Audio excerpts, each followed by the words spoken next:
dollar cost average en trading ou l'investissement programmé, c'est-à-dire mettre la même somme sur les marchés tous les mois en espérant tout simplement que ce soit une stratégie rentable à terme. Alors est-ce que ça fonctionne sur les cryptos? On va voir que ça a des avantages et des inconvénients. C'est le thème de la vidéo du jour, c'est parti. Alors pour ceux qui ne me connaissent pas, je suis market maker en crypto dans un desk et je partage sur cette chaîne un petit peu les connaissances en finance que j'ai acquises au cours des dernières années. Donc si ça vous intéresse, n'hésitez pas à vous abonner et évidemment à liker la vidéo, ça fait toujours plaisir. C'est parti. Donc en gros, déjà, le dollar cost average, qu'est-ce que c'est? Alors donc rapidement, c'est simplement une stratégie, si vous voulez, d'investissement qui nous dit que on va investir la même somme sur les marchés financiers tous les mois. Dollar cost stratégie d'investissement consiste donc à construire son portefeuille d'actions ou peu importe l'actif financier en investissant des sommes égales à intervalles réguliers, indépendamment du prix. Vous regardez pas, en fait, vous ne payez pas un prix, vous payez une date, ce qu'on appelle aussi l'investissement programmé. Vous voyez, vous mettez 100 € par exemple tous les mois, tous les ans, etc. Peu importe la fluctuation du prix. Ça, c'est sur la théorie. Donc, on va essayer de regarder un petit peu ce que c'est concrètement et ce que ça marche. Donc, j'ai bien entendu déjà fait les calculs, mais grosso modo, voilà. Dites-vous, allez, je vais mettre 100 € par mois, à peu près, sur un an pour voir ce que ça donne. Bon, pourquoi pas. J'ai pris du coup l'année dernière. Vous voyez, vous êtes payé le 4, donc le 5, tous les 5 de tous les mois, vous allez investir la même somme, 100 € par mois, donc 1200 € sur l'année, et puis on va voir un petit peu ce que ça donne. J'ai évidemment déjà fait les calculs, donc j'ai pris les open de chaque bougie, et en gros, chaque open de bougie, je mets 100 €.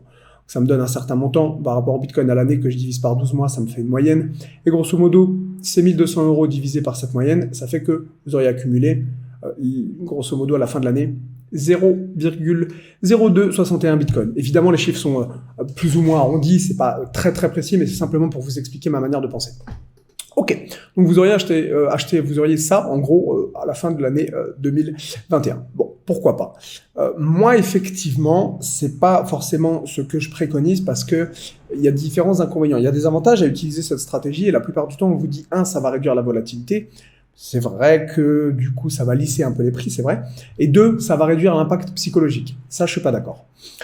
Moi, ce que je préconise un petit peu plus quand même, c'est d'essayer évidemment de payer des points bas. Par exemple, là, on arrivait sur un support. Effectivement, si vous aviez, entre guillemets, l'intelligence de payer sur ce support et de dire, voilà, là, on remonte un petit peu, allez, soyons fous, à 34 000, je paye. Vous voyez que pour la même somme, vous payez tout d'un coup, ça vous aurait fait 0,35 BTC au lieu de 0,26. Donc, vous voyez qu'il y a quand même une différence conséquente. Et là, vous allez me dire, attends, Vlad, t'es gentil, mais nous, on ne sait pas forcément payer les supports. C'est compliqué de payer un point bas. Évidemment que c'est le top de payer les points bas, mais on ne sait pas forcément où sont les points bas, comment on fait. Dans ce cas, ce que je préconise, c'est de faire un compromis et de faire en gros un mi-chemin entre ces deux stratégies qui est ce que j'appelle entre guillemets la stratégie de la dilution.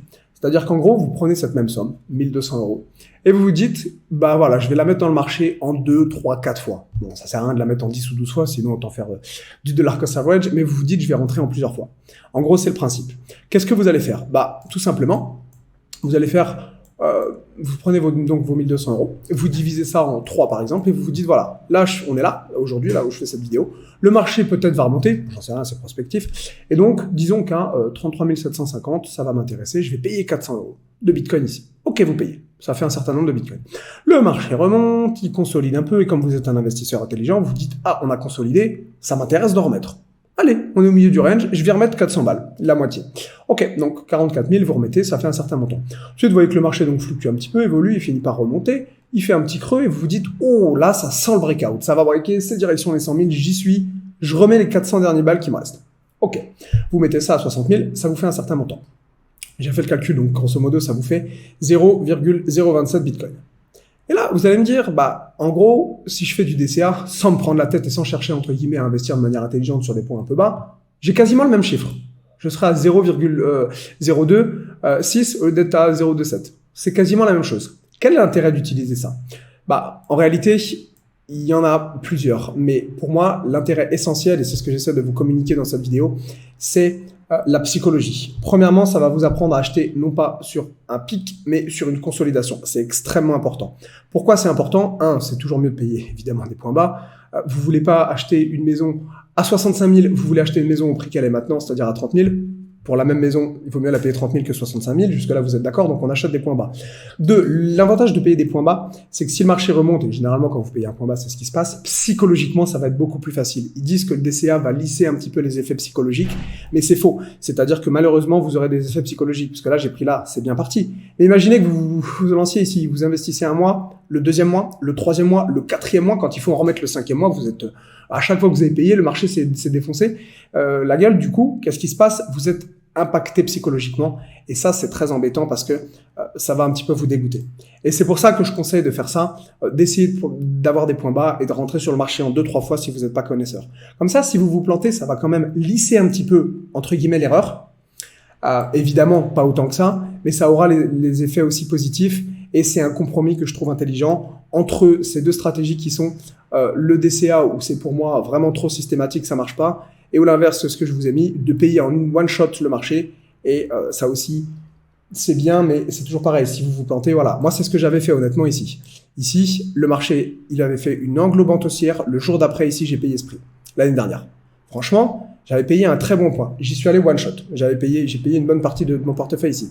Quand ils sont remontés à 65 000, j'étais en train de danser la Macarena. Je me suis dit, les mecs, ils viendront jamais me chercher. Eh ben si, ils sont retombés plus bas que mon point. Je m'en fous. Je sais que j'ai payé un très bon prix. Là, c'est pareil. C'est peut-être le moment, soit d'y aller en one shot, soit si vous voulez pas, on a quand même des bons prix, 30 000. Peut-être mettre une petite cartouche et se laisser les autres cartouches pour un peu plus haut dans le range. C'est ce que je préconise plutôt que d'utiliser ça. Voilà, c'est tout. Vidéo que j'essaie de garder courte. J'espère que ça vous a plu, les gars. Et sur ces belles paroles, je vous dis à la prochaine.